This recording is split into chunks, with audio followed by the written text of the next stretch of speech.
panibagong video na naman ang isi-share ko sa inyo ngayon mga ka-DIY. At ngayon nga ay mag-a-assemble tayo ng dalawang 3 inches na speaker. Okay? Meron tayo dito ang dalawang woofer speaker, then meron dalawang tweeter, at meron tayong gagamiting limiter. Okay? So itong ating gagamiting speaker box, ayan, nag-provide tayo ng speaker box dito. Ito ay made of acrylic plastic. Black yung color niya. 3mm naman ang kapal. Okay? Let's go!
On left and right, girl, come a bit closer.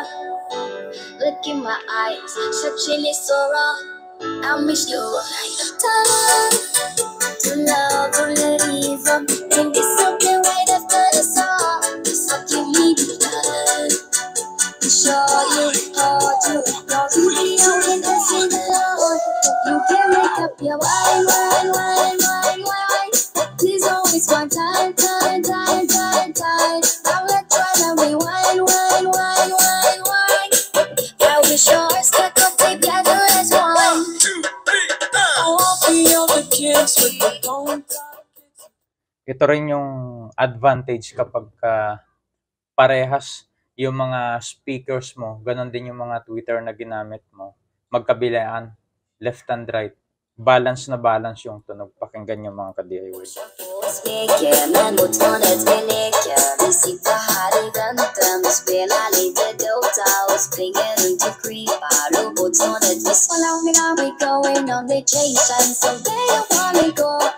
It's a celebration, don't need no invitation.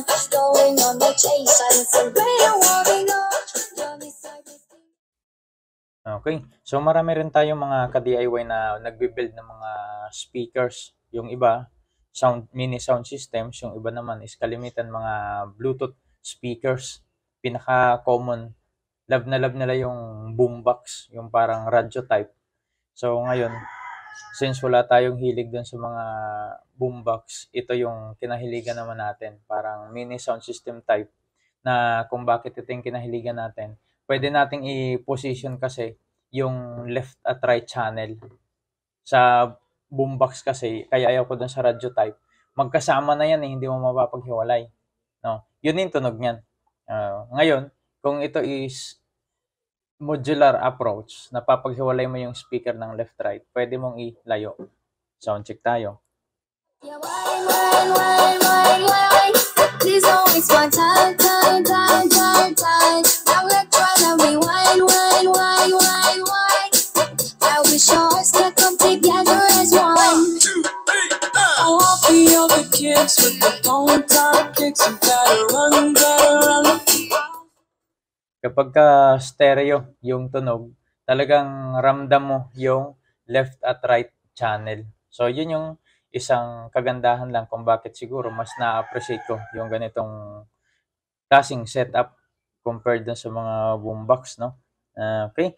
Ngayon, ang next na tanong ko is, paano naman kayo nag-volume? Pinakang practice dyan, subukan nyo lang, i-12 o'clock nyo lang yung volume control nyo. No?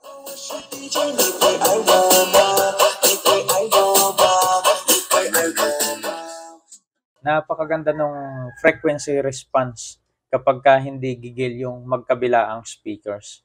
Unlike nung, syempre, lahat tayo nagsimula naman sa umpisa. Ito, i-share nyo tong video na to doon sa mga ka-DIY natin na talagang pag nagpatugtog ay halos kalampagan na, no? So, subukan natin taasan kung ano yung response ng speakers natin.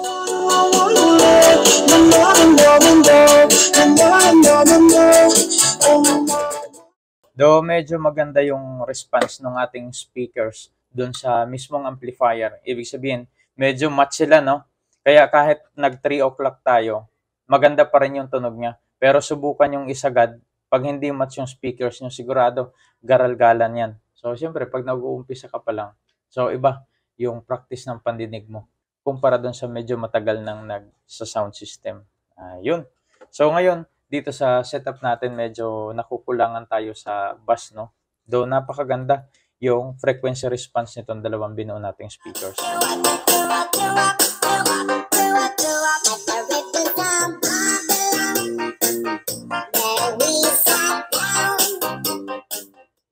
Ngayon, since na itong bass output nitong amplifier na to ay 50 watts, magdadagdag tayo ngayon. Subukan nating i-stress to.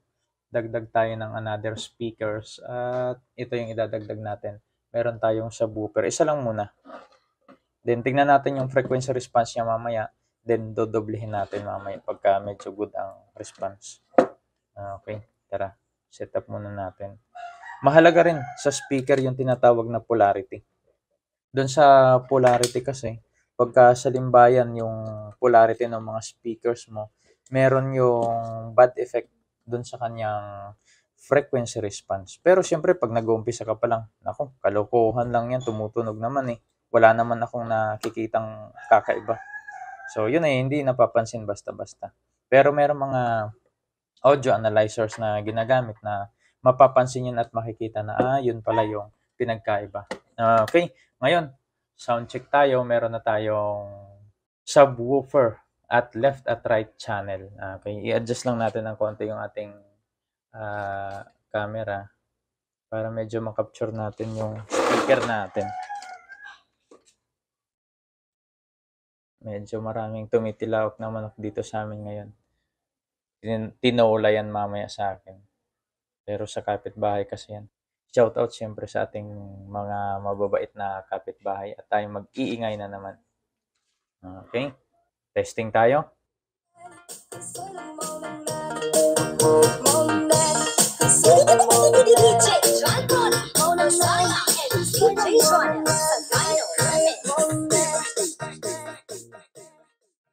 Kanina medyo manipis yung tunog natin, no? Ngayon lumalaban na yung ating low frequency. Yan, papansin nyo. Pwede pa nating i-exaggerate yung ating subwoofer. Okay. Itong video na to, i-share nyo rin doon sa talagang pag nagpalagapak ng subwoofer, halos uulwa na yung mismong diaphragm ng speaker.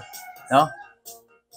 So, yan dapat is tinutune lang kung ano yung nasa maganda sa pandinig mo, sa tenga mo. Minsan kasi sa sobrang excited natin, yung tugtog ikaw na lang ang nakaka-appreciate at naririndi na. lahat ng nasa paligid mo. Ayan, medyo exaggerated na yung sub natin.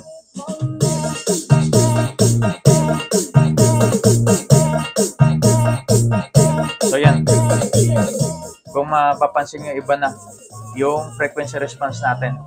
Mas lamang na yung mataas. Ay, mas lamang na yung low frequency.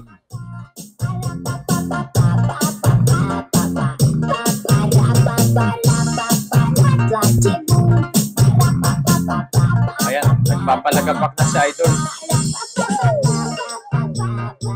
Anyway, yung pagsa-sound trip naman ay nakadepende yan sa pandinig mo. Meron mga taong gustong-gusto na ino-overpower nila yung sub, as in yung gumagapang yung tunog. Meron namang mga tao na tipong sound trip lang. Ngayon, i-adjust natin ng konti.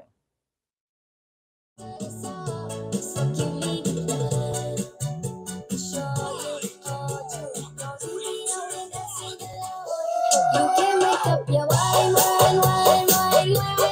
Please don't waste my time. I'm gonna try to rewind.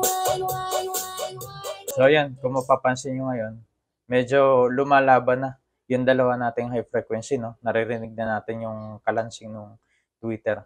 At the same time, nandyan pa rin yung sub natin.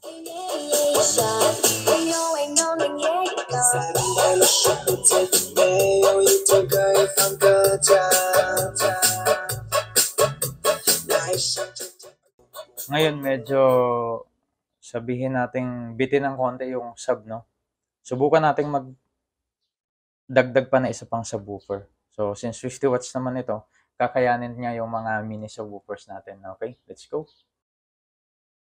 Ayan, meron ulit tayo isang subwoofers. Hindi tayo nauubusan ng mga mini subwoofers dito, kaya pwede na tayo ngayong mga magparenta sa mga kasalan. Ang problema nga lang, puro detres lang yung mga subwoofers natin. So, isa sa mga trip din kasi natin tong mga ganito kaliliit na mga speaker modules. Yan, collection. So, before, yung tito ko meron siyang sound system. Halos way back 1990. Yan, nagsa-sound system na kami. Hanggang ngayon, music lover pa rin tayo, siyempre. Hindi pa ang uso ang generators nun. Motolite lagi pasan-pasan namin. Papunta sa mga bukid kung saan may sayawan. Grabe experience. Wala pang CD. Unang-unang salang ko nun, walang CD. Plaka lang ang gamit. Kaya minsan, isang kartong plaka ang pasan ko. 2 tugtog lang yun. Baliktaran. Inabot ko pa rin yung mga sobrang lalapad na plaka. Ayan. Okay. So, since na yung mga mini speakers natin ay 4 ohms na din, sumubok tayo ngayon ng series connection. Kasi masyadong kukunat para sa amplifier kapag ginawa natin itong parallel, itong dalawang speaker. Subukan natin mag-series. Pero itong pagsiseries ng dalawang speakers, hindi ko rin ito practice, no? Mas trip ko pa rin yung isang amplifier, isang speaker lang. So kaya dapat nandun yung tinatawag na always matching. Pagka kayo mag-a-assemble, dapat match yung amplifier mo doon sa speaker mo. Okay? So ngayon, testing tayo.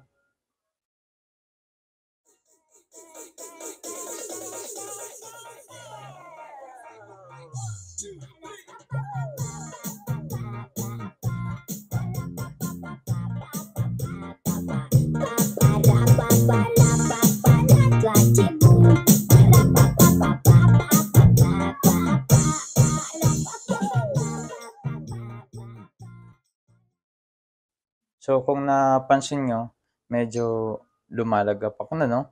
So, na doble natin yung subwoofer.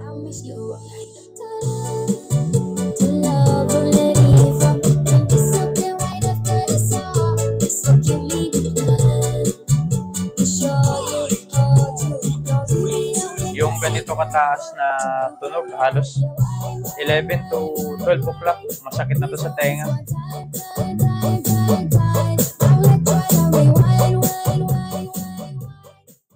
At dito po natatapos ang aking video ngayong araw. Maraming salamat sa patuloy na pagsubaybay kay AVG Solutions at isang magandang araw sa ating lahat.